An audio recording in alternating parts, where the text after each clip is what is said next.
Hey everyone, this is Sugandha and you watching ready to get update. और आज आ गया मेरा क्वेश्चन आंसर सेशन और मैं लेने वाली हूँ दो क्वेरीज। यस, बहुत अच्छी क्वेरीज हैं। सबसे पहली क्वेरी है, मेरा एचआर जर्नलिस्ट की प्लेलिस्ट है, उसमें एक बैकग्राउंड वेरिफिकेशन का सेशन है, background verification and reference check. तो उसमें एक सब्सक्राइबर पूछ रहे हैं, Hare Krishna ma'am, what if someone is applying for job after a break of 10 years, because in those 10 years all forget their previous employee, then how to do background verification and referral check? बहुत अच्छा question है। सबसे पहले तो background verification और referral check दो चीज़ें हैं। बैकग्राउंड वेरिफिकेशन है आपकी एजुकेशनल क्वालिफिकेशन चेक करने के लिए। ओके, सो एजुकेशनल क्वालिफिकेशन चेक करने के लिए है तो वो तो आपको डेटा मिल ही जाएगा, क्योंकि आप यूनिवर्सिटी में कॉल करेंगे या जो भी आपको इंस्टीट्यूट बताया जाएगा तो वो तो वहाँ से वेरीफाई होगा, राइट।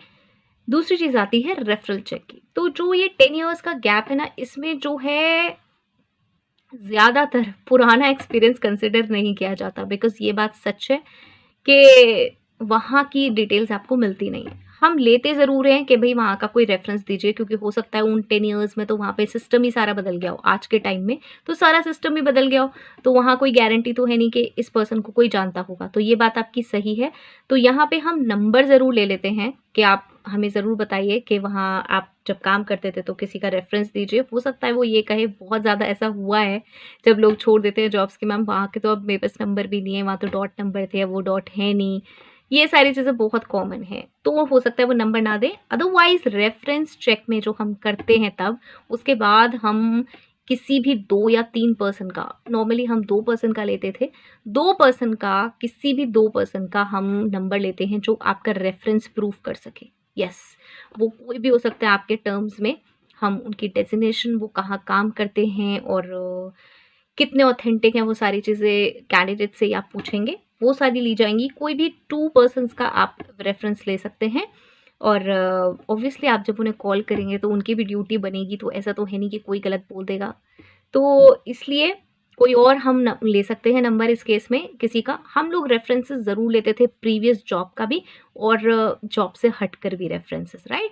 सो इसलिए आप ऐसे ले सकते हैं और फिर वहाँ पे कॉल लगा के उनसे पूछ सकते हैं। फाइन। और रिलेशन ज़रूर पूछिएगा इस केस में, ऐसा ना हो कि सारे फैमिली मेम्बर ही हो गए। फैमिली से आउटसाइड आपको रेफरेंस लेने हैं, जिससे कि जो दूसरा पर्सन कॉल पिक कर रहा है उसकी भी कुछ रिस्पॉन्सिबिलिटी बनेगी। फाइन। सो ऐसे हम ये रेफरेंस चेक ले सकते हैं। एक मेरा सेशन आया था, question answer session. I hope so ये क्वेरी आपकी क्लियर हो गई होगी। नहीं हुई है तो मुझे ज़रूर बताएं कमेंट सेक्शन में। ऐसा ही ये प्रोसेस होता है, ये कोई इसका रिजिड प्रोसेस और नहीं हो सकता, बिकॉज ऑब्वियसली 10 years का एक्सपीरियंस है तो ये बात नहीं हो पाएगी। एक मेरा भी क्वेश्चन आंसर सेशन आया था USIT रिक्रूटर का, वहाँ पे एक क्वेरी आई है और ये है, ये आ रही है मेरी सुचिता, सुचिता से। हाय सुचिता, thank you. Hi, thank you so much for each sessions. I'm IT recruiter. How to work on same profile again and again? What you will suggest to work on same profile throughout 1 to 2 years? देखिए ये बहुत important है और बहुत ही tiring हो जाता है एक प्रोफाइल पे काम करना, मुझे पता है। और मैं तो सच में कर ही नहीं सकती हूँ, इसलिए मैं मिसलेनियस कामों में बिलीव करती हूँ। आप इसमें क्या कर सकते हैं, पहली बात तो जो काम आप कर रहे हैं ना उसको बहुत अच्छी तरीके से सीखिए। आप होप सो आप बहुत अच्छे से सीख रहे होंगे। प्रॉपर नोट्स बना के प्रॉपर रिमेंबर करके सीखिए, जिससे कि ऐसा ना हो कि फिर उसके बाद कोई काम रह गया है उसमें। कोई भी अगर उसमें अभी रिक्वायरमेंट रह गई है, IT रोल्स आप नहीं समझ पाए हैं या फिर कैसे हायरिंग करनी चाहिए वो नहीं समझ पाए हैं, तो उसको बहुत अच्छे से समझिए। ये मैं इसलिए कह रही हूँ क्योंकि क्या होता है जब हम काम करना स्टार्ट करते हैं ना, तो हमें लगता है कि बस सैलरी मिल जाए, काम हो जाए, ख़त्म कहानी। यस, ये नॉर्मली होता है, यही होता है कि बस काम हो जाए, किसी तरह से काम हो जाए, काम हो जाए। लेकिन इस तरीके से ना हम सीनियर प्रोफाइल पे काम नहीं कर सकते, क्योंकि वहाँ हमें क्लैरिटी चाहिए हर एक चीज़ की, हर एक छोटी से छोटी चीज़ की क्लैरिटी चाहिए। क्योंकि पहली बात तो जब हम मैनेजरल प्रोफाइल पे पहुँचते हैं ना तो इतना बर्डन हो जाता है। ये कहना बहुत आसान है कि अरे यार इसका तो इतना पैकेज है, ये तो इतना पैकेज ले रही है, कुछ करती नहीं है। लेकिन बहुत ज़्यादा बर्डन होता है। सबसे ज़्यादा बर्डन तो यही होता है कि जो अपने नीचे हैं उन्हें क्लियरली और सारी चीज़ प्रॉपरली समझाना, जिससे वो काम कर सकें, राइट। और उसके बाद डिसीजंस लेना बहुत सारे टफ, तो वो आप तभी ले पाएंगे जब आप बारीकी से सारी चीज़ों को समझेंगी। ओके, सो सबसे पहले तो बहुत स्कोप होता है सीखने का हर प्रोफाइल में। तो जो सेम प्रोफाइल पे आप काम कर रहे हैं, ट्राई आउट करें हर बार उसे चेंज तरीके से करने की। सोर्सिंग को डिफरेंट कर लें, उसका जो वे है हायरिंग का उसको डिफरेंट कर लें, स्क्रीनिंग का वे डिफरेंट करें, ऑन बोर्डिंग का वे डिफरेंट करें। ओके, ये सारी चीज़ें करें। दूसरी एक चीज़, कन्विंस करें अपने मैनेजर को। आप किसी के अंडर काम कर रहे होंगे, मैंने अक्सर देखा है ये ज़रा-सा भी काम बढ़ा दो किसी एम्प्लॉयी पर ना, तो उसे सबसे पहले पैकेज में हाइक चाहिए। अगर आप किसी अभी ज़्यादा प्रोफ़ाइल पे नहीं है, ज़्यादा अगर आपका एक्सपीरियंस नहीं है, आपने एक्सपीरियंस के बारे में आई थिंक कुछ मेंशन नहीं किया है।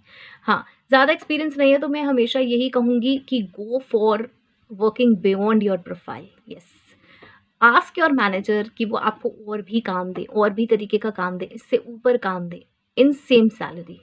यस, ये कॉम्प्रोमाइज़ आपको करना पड़ेगा, बिकॉज़ मुझसे बहुत सारे लोग यहाँ पर पूछते हैं बार-बार कि मैम ट्रेनिंग दे रहे हो आप, तो ट्रेनिंग दे दो, हम पे कर देंगे, फ़ीस पे कर देंगे। लेकिन जब हमें ऑन जॉब ट्रेनिंग मिल रही है ना, बिल्कुल साइलेंटली, जिसके लिए हमें पैसा नहीं मिल रहा है, तो हम करने को रेडी नहीं होते। वहाँ हमें यही लगता रहता है हर समय कि भई नहीं, कैसे?